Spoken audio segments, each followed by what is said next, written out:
சுந்தரம் தான் வந்து அவங்கள எனக்கு வந்து அறிமுகப்படுத்தி வச்சாருன்னு சொல்லிட்டு பொண்ணு எவ்வளோ சொல்கிறாங்க. ஆனால் சுந்தரம் வேணுன்னே வந்து இவ என்ன வந்து வேணுன்னே பழி போட பார்க்குறா, வேணுன்னே என் பக்கம் திருப்பி விடுறா அப்படின்னு நம்மளாம் சொல்லி விடுறாரு. உன்னை எல்லாருமே பார்க்குறாங்க எது உண்மைன்னு சொல்லிட்டு அந்த டைமில் கரெக்டாக என்ன பண்ணுறாங்க, வந்தவங்க வந்து நடிக்க வந்தவங்க என்ன பண்ணுறாங்க, இல்லை இந்த பொண்ணு போய் சொல்லுது, இவர் யாருன்னே எங்களுக்கு தெரியாது, இந்த பொண்ணு தான் எங்களுக்கு தெரியும், இந்த பொண்ணு தான் எங்ககிட்ட அழுது கெஞ்சிச்சு, நாங்கள் நடிக்கிறவங்க தான் இருந்தாலும் இந்த பொண்ணு அழுதை பார்த்து எங்களால் தாங்கிக்க முடியல, அதனால தான் நாங்கள் வந்து நடிக்க வந்தோம், இந்த பொண்ணு அதுக்கு காசும் குத்துச்சு அப்படின்னு சொல்லிடுறாங்க. அதை கேட்டு எல்லாருமே அதிர்ச்சி அடைகிறாங்க. அப்போ இவ தான் இவ்வளவும் பண்ணியிருக்கா, நல்லா நாடகம் வெளியே வந்துருச்சு பாருங்க அப்படின்னு சொல்லிட்டு எல்லாருமே சொல்கிறாங்க. எல்லாருமே அவங்களை திட்டுறாங்க. பொண்ணு இப்படிலாம் பண்ணியிருக்க மாட்டான்னு சொல்லிட்டு சந்திரசேகர் சொல்கிறாரு. யாரும் நம்ப மறுக்கிறாங்க. உடனே வந்து மரியாதை வீட்டை விட்டு வெளியே போடி, இதுக்கப்புறம் இந்த வீட்டில் உனக்கு இடமே கிடையாது, உன்ன மாதிரி ஃப்ராடெல்லாம் இந்த வீட்டில் இருக்கவே கூடாது அப்படின்னு சொல்லிட்டு பவானி சொல்கிறாங்க. உடனே வந்து ஆமாம் இதுக்கப்புறம் உனக்கு இந்த வீட்டில் இடமே கிடையாது அப்படின்னு ஜெயாவும் சொல்லிடுறாங்க. எல்லாருமே சொல்கிறாங்க. உடனே பொண்ணி வந்து எவ்வளோ கெஞ்சி பார்க்குறாங்க, கேட்க மாட்டேங்கிறாங்க. உடனே சக்தி அமைதியாக இருக்கார். சக்தி நீங்களும் அமைதியாக இருக்கீங்க, அப்போ நீங்களும் இதை நம்புறீங்களான்றாங்க.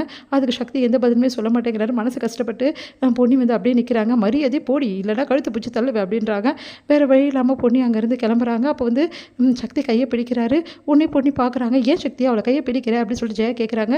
பொண்ணி எங்கேயும் போக மாட்டா, அவன் மேலே எந்த தப்பும் இல்லை, நான் நம்புறேன் அவளை அப்படின்னு அதிர்ச்சி அடைகிறாங்க எல்லாருமே. இவ்வளோ சொல்லி கூட எப்படி நம்புற அப்படின்னு சொன்னோன்னே ஆமாம் அவள் தப்பு பண்ணியிருந்தா அவள் கண்ணிலே தெரியும், அவள் தப்பு பண்ணியிருக்கா இல்லையான்னு சொல்லிட்டு, அவள் உண்மையானவ, அவள் வந்து தப்பே பண்ணலை, இந்த விஷயத்தை எப்படின்னு எனக்கு தெரியும் அப்படின்னோடனே நீங்கள் 2 பேரும் என்ன நினச்சிட்டு இருக்கீங்க மனசில், இந்த பெரிய வீட்டில் வந்து என்ன வேணால் சொல்லலாம், பொண்ணியை பற்றி நினச்சிட்டு இருக்கீங்களா, பொண்ணு இது சரி எனக்கு நல்லா தெரியும், உண்மையை சொல்ல போகிறீங்களா இல்லையா அப்படின்னோடனே இல்லைங்க உண்மை தான், அது நாங்கள் சொல்கிறது உண்மை தான், அந்த பொண்ணி தான் அப்படி பண்ணா, பொண்ணி உங்களுக்கு பணம் கொடுத்து வர சொல்லியிருக்காளா, பொண்ணு எவ்வளோ கொடுத்தா அப்படின்னு சொன்னோன்னே லட்சக்கணக்கான பணம் சொல்கிறாங்க.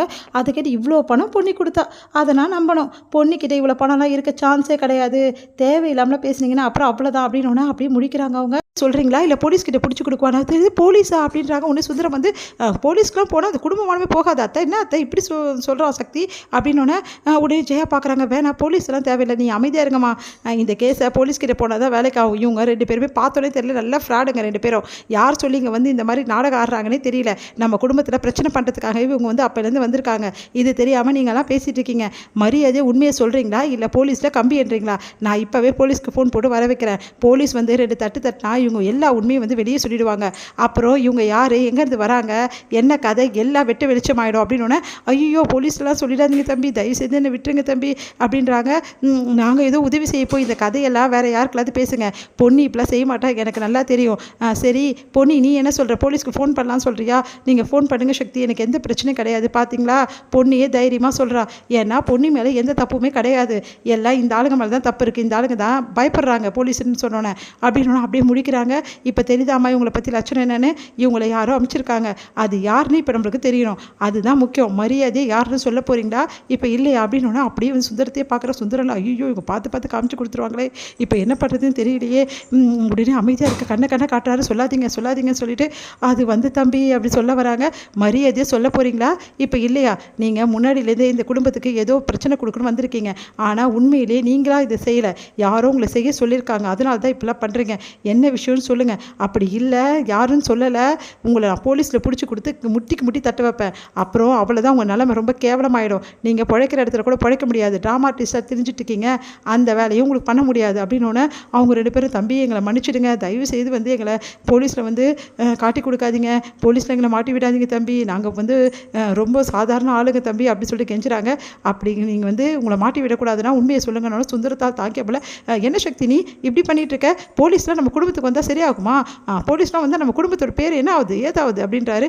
சொல்லுங்க அத்தை மாமா நீங்களா சொல்லுங்க அப்படின்றாரு.